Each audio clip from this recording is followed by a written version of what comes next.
Habari za sasa hivi ndugu viongozi wa tawi la ZGT kutoka Machimbo. Mimi ni mwenyekiti wenu kwa jina Mkubaya. Mtamani kwa kuzungumza, ila naamini kwa tutakuwa tukikutana kwa mfumo ya maendeleo.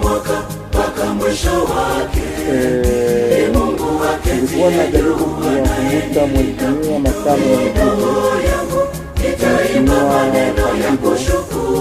Mheshimiwa Adili, Mheshimiwa mtunza fedha, Mheshimiwa kamati ya usafiri, waheshimiwa wajumbe wa kamati ya maadili,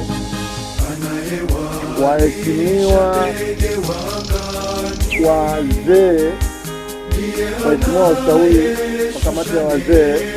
Kwa hiyo nilikuwa najaribu kuwakumbusha waheshimiwa